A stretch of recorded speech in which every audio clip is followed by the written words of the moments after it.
com teu amor e com tua luz que esplandeia em nossos corações. Louvado seja o nome do nosso Senhor. Cristo seja adorado hoje e sempre. Em nome do Senhor Jesus. Versículo 1, do capítulo 8 mesmo. O oficial romano respondeu: Não, Senhor, não mereço que o Senhor entre em minha casa. Dê somente uma ordem e o meu empregado ficará bom. Amém? Sentar e glorificando o nome do Senhor. Nesse texto sagrado, nós ouvimos falar de um oficial romano, a qual chegou até Jesus e fez um pedido, mas não para ele. Ele fez um pedido para um servo que ele tinha. Esse oficial romano, esse centurião, e também em Lucas, no capítulo 7, versículo 1 até o 10, fala que ele foi até uns anciões para levar até Jesus o pedido dele. Essa pessoa que não era da família dele era apenas um soldado, a qual muitos poderiam dizer, era 100 soldados que trabalhavam para ele. E ele dava ordens a esses soldados. E ele poderia muito bem trocar e botar outro soldado no lugar desse, que estava doente e não tinha capacidade de fazer o seu trabalho. Mas ele era um homem diferente, um homem que tinha um coração maravilhoso, a qual nos ensina que temos que ter um coração parecido com o dele.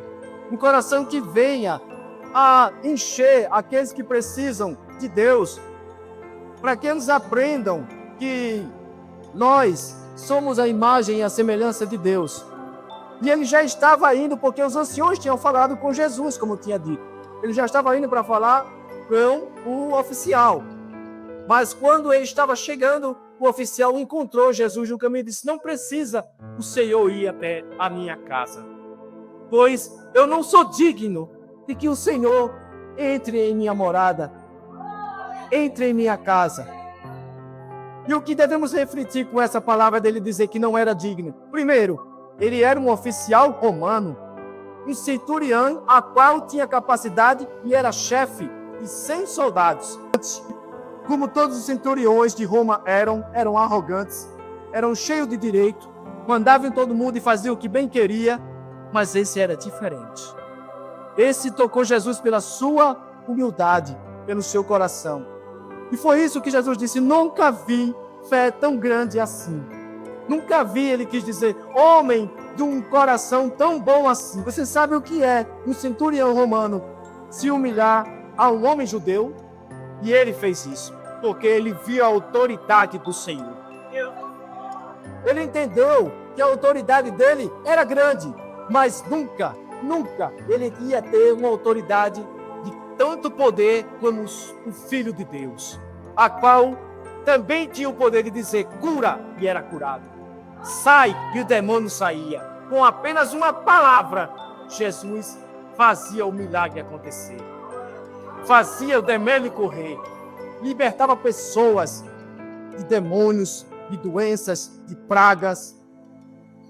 Isaías era um profeta que tinha essa mentalidade de julgar muitas pessoas.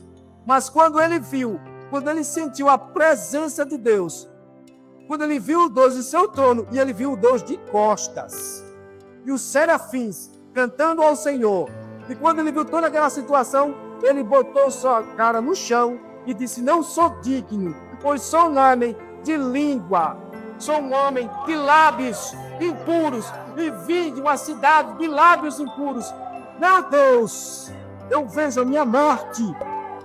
Aquele que anda distante de Deus não consegue enxergar as próprias falhas, mas normalmente vê o erro dos outros, das outras pessoas, e começa a discriminá-las, a chegar a dizer que aquela pessoa não tem nem capacidade de entrar dentro da igreja. Irmão, se tem alguém assim, que se retrate com o Senhor. E Jesus, para fazer isso, ele teve que se entregar no Calvário, teve que fazer tudo por cada um de nós, levar as chicotadas, sofrer tudo o que sofreu, só para nos dar a oportunidade de falar com Deus. Porque antigamente só falava com Deus a intermédio de profetas. Você só poderia chegar até Cristo, até Deus, por intermédio de um profeta.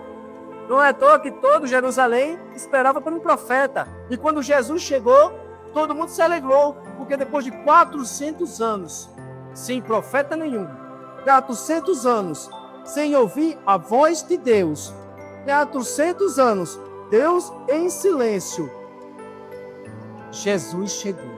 Amém. Jesus, ele chegou. E quando ele chegou, todo mundo em íntima harmonia, alegria, começaram a se confraternizar com Jesus. E Jesus começou chamando um, chamando dois, chamando três. Quando menos espera, existia uma multidão seguindo a Jesus. Porque o ministério de João Batista estava crescendo. Mas quando Jesus chegou, o ministério dele começou a cair.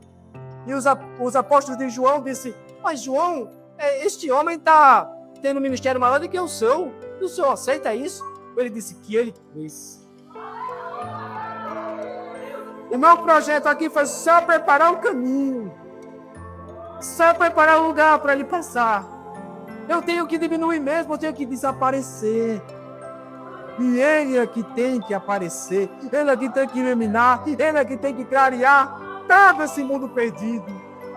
E aqui nas Escrituras diz bem assim, que o que mais agrada a Deus é a nossa união um com os outros. O amor mútuo entre um e o outro. O centurião, ele cuidava de pessoas que não eram nem da raça dele, nem da cultura dele. Mas o centurião, eles iam lá e diziam: eu estou precisando disso. Ele dava. Diz aqui que ele separava o seu dinheiro junto com os outros, com os pobres. O centurião fazia isso. E ele ainda nem cristão era. Ele só tinha fé. Porque lá em Roma, todos sabem, culturas pagãs é que não falta. Deuses de todo tipo. Vemos esse homem e aprendemos tanto com ele. Porque quantos de nós não queriam que Jesus entrasse em nossas casas? Quantos de nós não quer que Jesus entrasse nos nossos domínios e viesse até nossa morada, mas nós somos dignos de receber Jesus? Às vezes, somos tão ignorantes em nossos pensamentos. E esse homem foi tão sábio, porque quando ele viu Jesus chegando, ele poderia já estar tudo preparado para Jesus, né? E com certeza ele preparou. Com certeza estava tudo preparado, mas ele disse: se ele não aceitar que eu acredito que eu não sou digno, se ele vir, vai estar tudo preparado. Mas Jesus olhou assim e manifestou a felicidade de um Deus maravilhoso. Ele disse: nunca vi fé tão grande assim.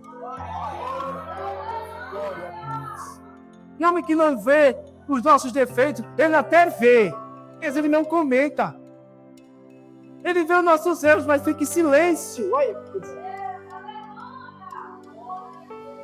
Jesus sabe que nós somos tronchos, defeituosos, mas ele fica caladinho. Às vezes você tem que pensar assim, irmãos. Eu vejo pessoas evangelizando, às vezes, de maneira errada, de maneira equivocada. Até eu mesmo prego muitas vezes errado. Mas eu sempre percebi assim: mas meu Deus, entendo que nós estamos tentando fazer o melhor para Ele. Porque Ele é grandioso, Ele é santo, Ele é Deus. De etnia, não ora para a sua cultura. Ele queria saber de fazer a obra de Deus. O projeto de Jesus não para. Ele diz: eu quero fazer a obra de Deus. Onde eu estiver não haverá choro. Quando eu estiver não haverá pranto, não haverá dor, não haverá nada que venha destruir o ser humano. Porque onde eu estiver, eu sou a glória. Eu sou o leão da tribo de Judá. Eu sou o Deus vivo. Eu sou o Deus conosco.